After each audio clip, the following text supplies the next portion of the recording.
बिस्मिल्लाहिर्रहमानिर्रहीम। Lecture number 15 के अंदर हमने कैपेसिटेंस का मैथमेटिकल रिलेशन डेवलप किया था और कैपेसिटेंस का मैथमेटिकल रिलेशन था C is equal to A epsilon not epsilon R by T। और लास्ट लेक्चर के अंदर हमने ये भी डिस्कस किया था कि capacitance of capacitor depends upon the three factors. First one is the area of the plates. अगर एरिया बढ़ा दें तो कैपेसिटेंस भी बढ़ जाती है। जब एरिया लार्ज होगा तो चार्जेस को ज़्यादा स्पेस मिलेगी, ज़्यादा चार्जेस कलेक्ट होंगे तो एबिलिटी कैपेसिटर की बढ़ जाएगी और ऐसे स्टेट में जो कैपेसिटर है ये लार्ज चार्ज को स्टोर करेगा, मेन कैपेसिटेंस बढ़ जाएगी। डिस्टेंस दोनों प्लेट्स के दरमियान जितना कम होगा, पॉजिटिव चार्जेस उतनी ज़्यादा इलेक्ट्रोस्टैटिक फोर्स नेगेटिव चार्जेस पे अप्लाई करेंगे और नेगेटिव चार्जेस को बाइंड रखेंगे। एज अ रिजल्ट कैपेसिटेंस बढ़ जाएगी। और बड़ा इंपॉर्टेंट फैक्टर है एप्सिलॉन आर। मीडियम के प्लेस करने से दो प्लेट्स के दरमियान जो मीडियम है, डाइलेक्ट्रिक भी उसको कहते हैं, मीडियम के प्लेस करने से जो कैपेसिटेंस है वो भी बढ़ जाती है। अब यहाँ पे क्वेश्चन ये राइज होता है कि how presence of some medium और dielectric increases the capacitance of the capacitor. Question rise होता है कि जो मीडियम है, जो डाइलेक्ट्रिक है, ये कैपेसिटेंस को कैसे बढ़ाता है। तो आज का हमारा टॉपिक है कि how the dielectric or the medium between the plates increases the capacitance of the capacitor। ये कैसे इसको बढ़ाता है। तो टॉपिक का ये नाम भी हो सकता है डाइलेक्ट्रिक पोलराइजेशन ऑफ डाइलेक्ट्रिक्स। ठीक है, डाइलेक्ट्रिक पोलराइजेशन से क्या मुराद है, डाइलेक्ट्रिक की, इसको हम अंडरस्टैंड करेंगे। बहरहाल ये इक्वेशन हमें ये बात बताती है कि the presence of some dielectric, ठीक है, in the presence of some dielectric the capacitance always increases। Okay, तो देखते हैं कैसे। The dielectric are insulators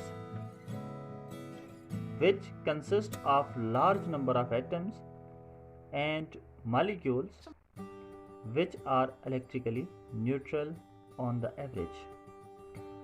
dielectrics जो हैं ये आमतौर पे इंसुलेटर्स होते हैं और ये कौन सा इंसुलेटर है जो दोनों प्लेट्स के सेंटर में प्लेस किया जाता है। ये जो इंसुलेटर है ये लार्ज नंबर ऑफ एटम्स पे कंसिस्ट करता है, लार्ज नंबर ऑफ मॉलिक्यूल्स होते हैं और ये एटम्स और मॉलिक्यूल्स इलेक्ट्रिकली न्यूट्रल होते हैं। फॉर एग्जांपल मैं किसी एक एटम की एग्जांपल ले लेता हूँ। सेंटर में लेट से 2 प्रोटॉन है, बाहर 2 इलेक्ट्रॉन है। 2 प्रोटॉन और 2 इलेक्ट्रॉन, नेट चार्ज 0 है। बट जो न्यूक्लियस है ये एग्जैक्टली सेंटर पे लाई करेगा। ठीक है, कैसे लाई करेगा, ये इलेक्ट्रॉनिक क्लाउड्स के सेंटर पे लाई करेगा।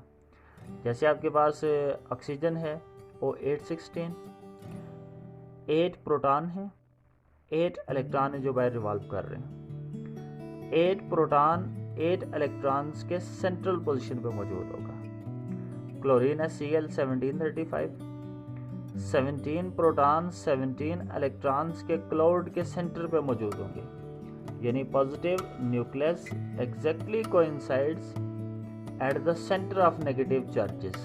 Okay, but this situation only happens in the absence of electric field. ये सिचुएशन उस वक्त तक वैलिड है जब तक इलेक्ट्रिक फील्ड नहीं होती, लेकिन जब इलेक्ट्रिक फील्ड अप्लाई कर दें, लेट्स से इस तरफ मैं रख देता हूँ पॉजिटिव प्लेट, इस तरफ मैं रख देता हूँ नेगेटिव प्लेट, तो इलेक्ट्रिक फील्ड इधर होगी, from left to right, left से राइट डायरेक्शन के अंदर इलेक्ट्रिक फील्ड होगी।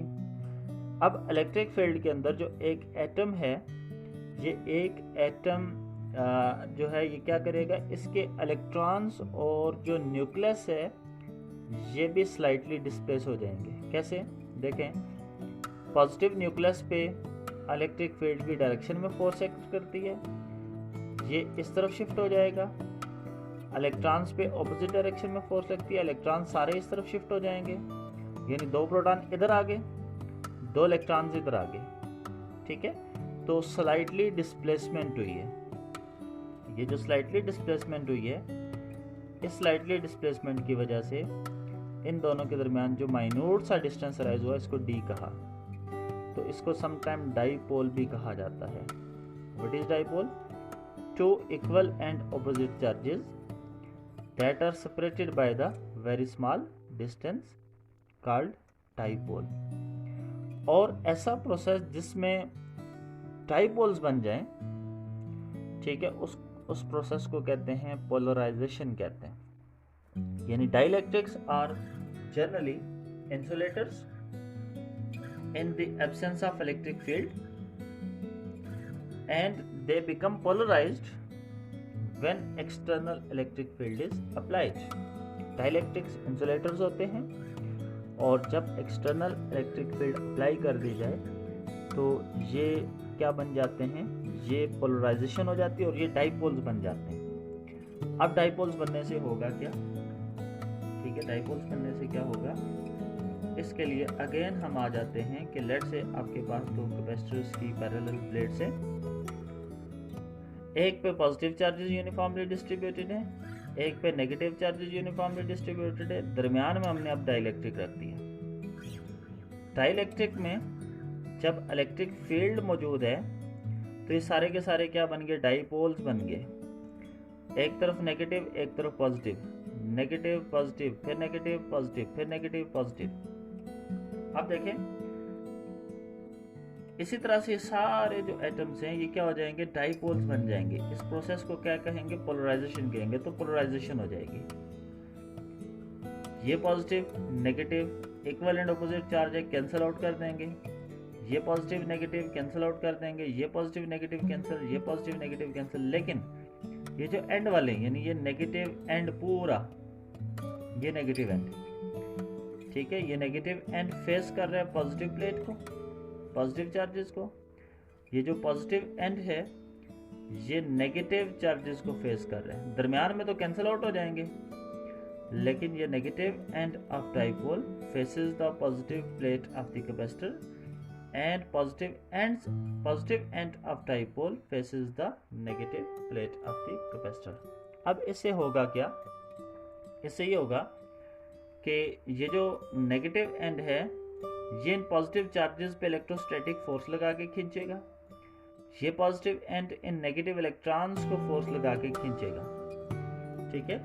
इससे होगा क्या, फॉर एग्जांपल देखें कि मैं ऐसे कह देता हूँ, लेट से ये आपके पास बहुत सारे आयरन के छोटे छोटे पीसेस हैं और इन आयरन के पीसेस में आपने क्या किया, यहाँ पे कोई भी मैग्नेट प्लेस नहीं किया।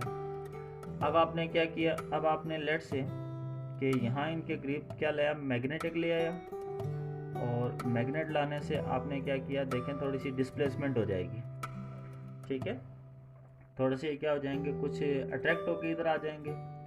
इसी तरह से जब ये डाइपोल्स होंगे पॉजिटिव एंड नेगेटिव इलेक्ट्रॉन को खींचेगा, ये नेगेटिव एंड जो है ये पॉजिटिव चार्जेस को अट्रैक्ट करेगा, तो इनकी जो डिस्ट्रीब्यूशन है ये थोड़ी सी क्या हो जाएगी, एक्सपेंड हो जाएगी, ऐसे एक्सपेंशन हो जाएगी।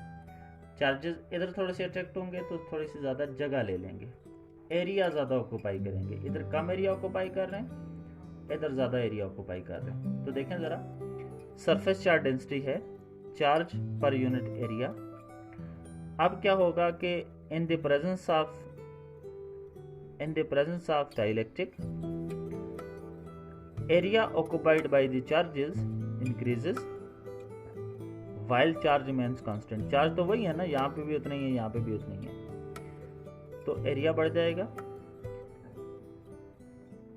ये डिक्रीज कर जाएगी surface charge density, surface charge density decreases, or by the definition of electric field is equal to sigma by epsilon naught. If surface charge density decreases, then electric field also decreases. Okay, area बढ़ा दिया, sorry area बढ़ गया, charges ने जो occupy किया था, surface charge density decrease हो गई, सरफेस चार्ज डेंसिटी डिक्रीज होगी, इलेक्ट्रिक फील्ड डिक्रीज हो जाएगी। By definition of potential gradient E is equal to V by D होता है, V is equal to E D आ जाएगा। डिस्टेंस तो सेम है दोनों प्लेट्स के दरमियान, वो तो चेंज नहीं हो रहा। E के डिक्रीज करने से पोटेंशियल डिक्रीज कर जाएगी, और पोटेंशियल के डिक्रीज करने से जो कैपेसिटेंस है ये बढ़ जाएगी। ठीक है, तो आप कहेंगे in the presence of some dielectric the area occupied by the charges increases due to which surface charge density decreases, and when surface charge density decreases the electric field intensity also decreases by the following relation. As a result potential also decreases, ठीक है, when electric field decreases by the following relation, and finally the capacitance increases when potential decreases by the following relation. So we can say that in the presence of some dielectric the capacitance of capacitor always increases। अगर कोई dielectric place कर दें तो capacitor की capacitance हमेशा क्या कर जाएगी, ये इंक्रीज कर जाएगी। ठीक है, तो अच्छा यहाँ से ऐसे क्वेश्चन किया जा सकता है कि in the presence of some dielectric which quantity decreases. मैंने कहा अगर डाइलेक्ट्रिक मौजूद है कौन सी क्वांटिटी डिक्रीज करती है। ऑप्शन नंबर 1 में क्या रहता हूँ, surface charge density. Option number 2 में क्या रहता हूँ, इलेक्ट्रिक फील्ड। ऑप्शन नंबर 3 में क्या रहता हूँ, पोटेंशियल। ऑप्शन नंबर 4 में क्या रहता हूँ, ऑल ऑफ दीज। तो मैंने डिक्रीज वाली बात पूछी, ये भी डिक्रीज करेगी, ये भी डिक्रीज करेगी, ये भी डिक्रीज करेगी, तो ऑल ऑफ दीज पे आपने टिक कर देना है। ये मैथमेटिक्स आपकी बुक पे मौजूद नहीं होगी, थ्योरेटिकली मेंशन है, आप इसको मैथमेटिकली प्रिपेयर कर लें। मैथमेटिक्स से चीज़ें आसान हो जाती हैं, मैथमेटिक्स पे ग्रिप रखें, फिज़िक्स जो है ये बहुत ही आसान हो जाती है। ठीक है, तो लेक्चर नंबर जो 16 था, लेक्चर 16 हम यहाँ तक स्टॉप करेंगे। इंशाल्लाह अब इस चैप्टर का एक ही टॉपिक रह गया, बल्कि 1 से 1.5 टॉपिक रह गए, तो इनको हम नेक्स्ट लेक्चर के अंदर कवर कर लेंगे, और फिर इसके जो रिमेनिंग प्रॉब्लम्स हैं हम उनको भी देख लेंगे। ठीक है, यहाँ तक बुक के टेक्स्ट को बहुत अच्छे तरीके से रीड कीजिएगा, और अगर कोई कन्फ्यूजन हुई तो आप डायरेक्टली मुझसे कम्युनिकेट भी कर सकते हैं। ठीक है, अपना ख्याल रखिएगा।